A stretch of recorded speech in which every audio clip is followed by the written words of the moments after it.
So I'm sitting here with Duncan. Duncan's one of our more seasoned plumbers. He's been with us for almost 5 years, and I want to kick off this series and show a success story of what Duncan's done for us here at DB's. Good morning, Duncan. How you doing, sir? Good. How are you? Excellent. With your permission, I'd like to go ahead and get started with this. How's that sound? Yeah, sounds good. So, Duncan, can you tell us what made you start your venture into the plumbing career field? So I started looking for plumbing jobs, and DB's was one of the first people I saw. So I applied, and kind of the rest is history. I mean, started here and moved forward.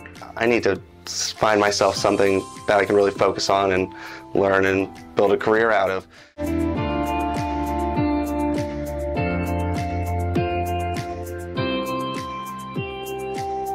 If I remember correctly, when you first started, you were assigned to digging a lot of holes specifically for water services, not necessarily glorified plumbing, if you will.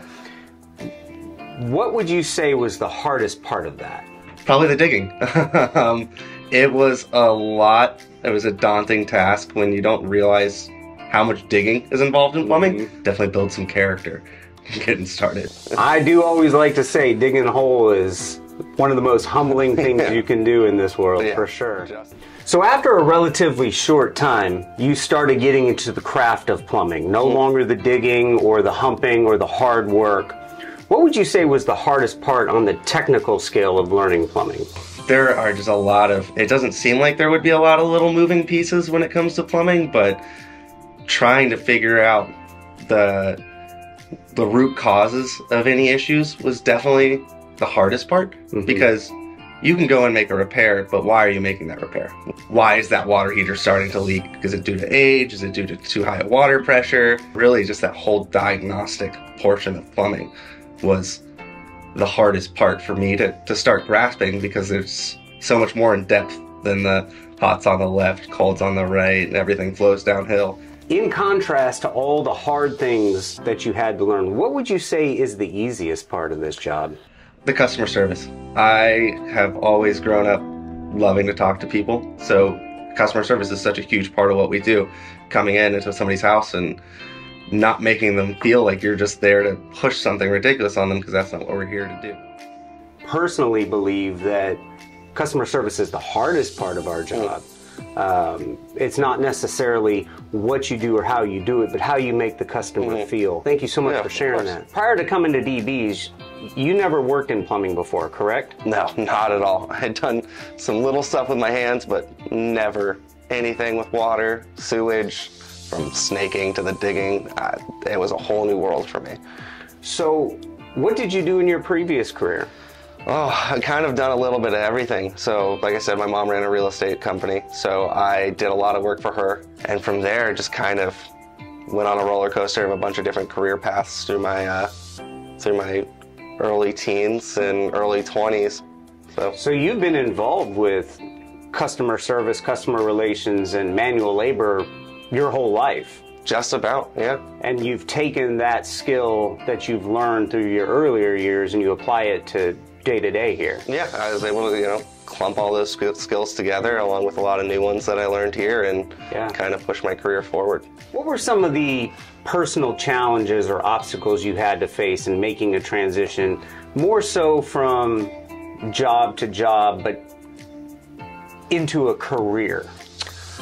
Well, that's a big one, and I know it's something that we've talked about, and I've probably talked about with most of the people that work here. I had this long, almost year-long break in my resume.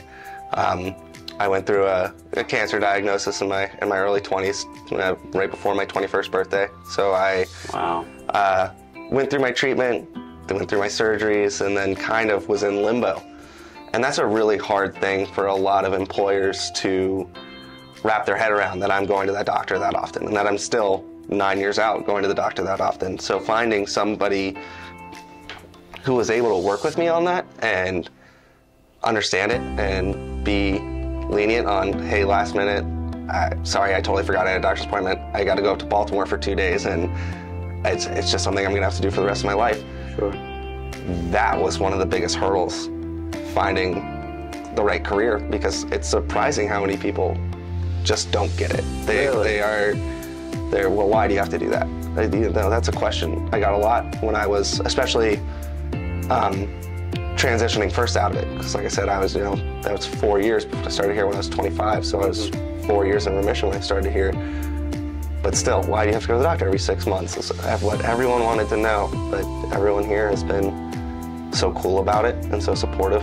That we're so happy to hear that. I mean, when you do those checkups, you're on my mind. I know you're on everybody else's mind, and to get diagnosed with something like that at such a young age can be very terrifying for both you and your family. And we're just we're so appreciative to see you push through that. I see you wear a survivor band all the time, and I'm sure that's a daily reminder of how far you've come, not only just with your cancer treatment, your surviving, your career path, everything that you've forged through at such a young age is something that we just don't see these days, and it's something to look up to. What would you say sets DB's apart from any other company, both as an employer and as a competitor?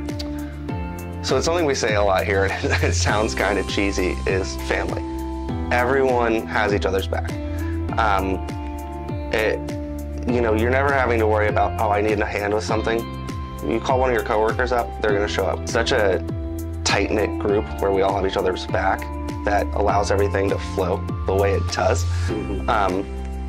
The fact that we're same-day service almost at all times. I think that dedication to the customer really separates us from a lot of other people that are just seeing the dollar signs when somebody calls. We see somebody who needs our help, and we go out there and do our best to help them. Again, customer relations and customer service background, you're so good at that, and you're absolutely right. As I mentioned before, it's how you make the customer feel. You definitely have the DB's core of ethics.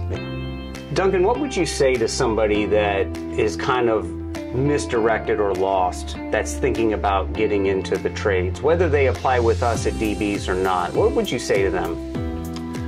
Well, get ready for a journey. Which, if you're a young guy and you're looking for a career, those guys that are above you and have been doing this for 5, 10, 15, 20 years, they're going to take you under their wing. You're not going to show up and it's not going to be, oh, he's just some peon that we just used to move dirt. They're going to take you under their wing, and they're really going to teach you. It's the first day of school, and it's not as scary as some people make it out to be.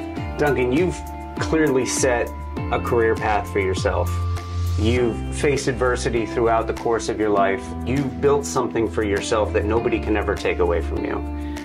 I admire that. I respect that. And most importantly, you're coming up on almost 5 years here. That means a lot to us here at DB's. It means a lot to me and my family. And I really just want to thank you for being the upstanding young man that you are. And I tip my hat to you, sir. Thank you. Thank you very much for your time. Thank you for this interview. Yeah, anytime. All right.